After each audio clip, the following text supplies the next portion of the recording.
Assalamualaikum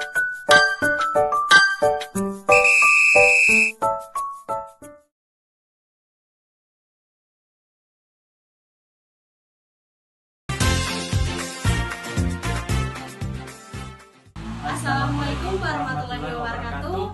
Perkenalkan, nama saya Asdiam Saman dan saya Fikrian Dirwan.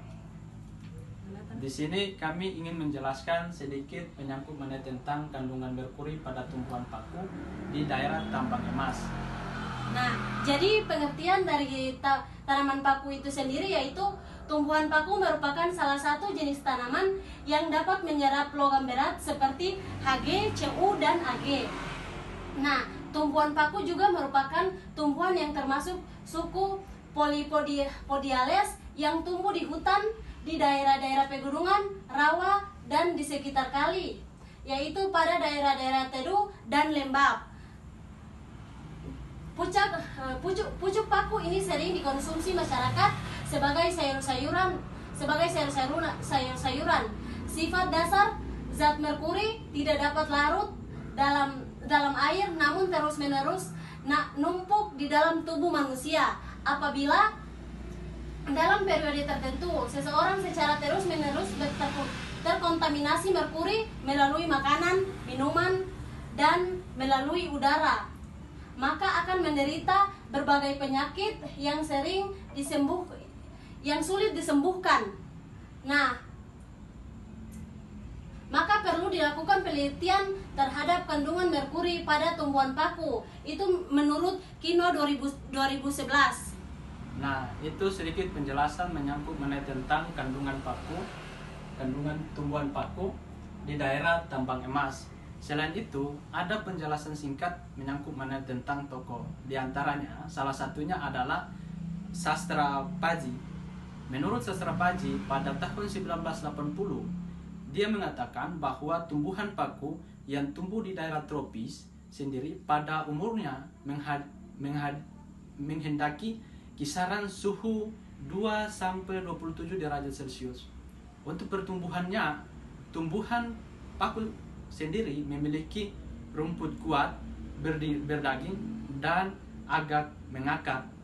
Selain itu, tumbuhan paku sendiri memiliki fungsi sebagai penyedia oksigen, pengendalian erosi tanah, habitat bagi tanaman dan hewan, dan yang terakhir adalah penyaringan udara.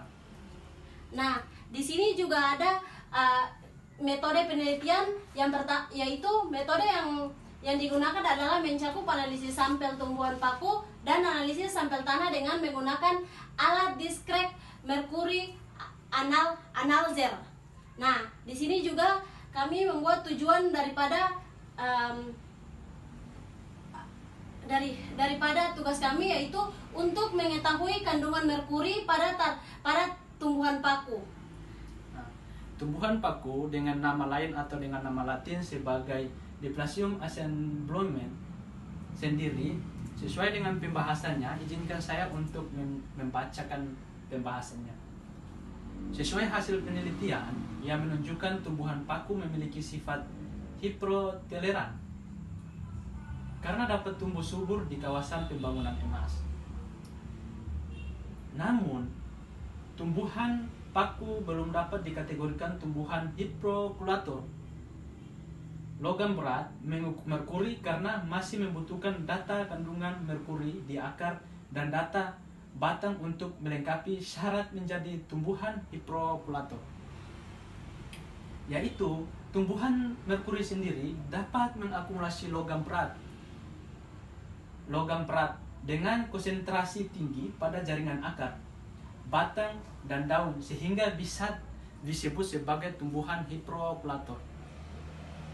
Bersifat toleran terhadap kandungan logam yang tinggi sehingga pertumbuhan dan pucat tidak mengalami hambatan. Tanaman yang toleran tidak akan terganggu pertumbuhannya walaupun tumbuh pada daerah-daerah yang berasal dari pada daerah-daerah yang memiliki suhu yang tinggi. Nah, jadi dari materi yang kami paparkan, jadi di sini kami dapat menyimpulkan bahwasanya hasil penelitian yang kami buat, yaitu hasil penelitian menunjukkan bahwa tumbuhan paku memiliki sifat hipertoleran karena dapat tumbuh subur di kawasan penambangan emas. Namun tumbuhan paku belum dapat dikategorikan tumbuhan hiperakumulator logam berat merkuri karena masih membutuhkan data tambang tentang kandungan merkuri di akar, daun, batang, dan untuk memenuhi kriteria tumbuhan hiperkumulator, yaitu mampu mengakumulasi logam dengan konsentrasi tinggi pada jaringan akar dan tunjuknya sehingga bersifat hiperakumulator. Nah, mungkin itu saja yang bisa kami paparkan mengenai dengan materi kami yang yaitu kandungan merkuri pada tumbuhan paku di daerah tambang emas. Sekian, terima kasih. Wabillahi taufiq wal hidayah. Wassalamualaikum warahmatullahi wabarakatuh.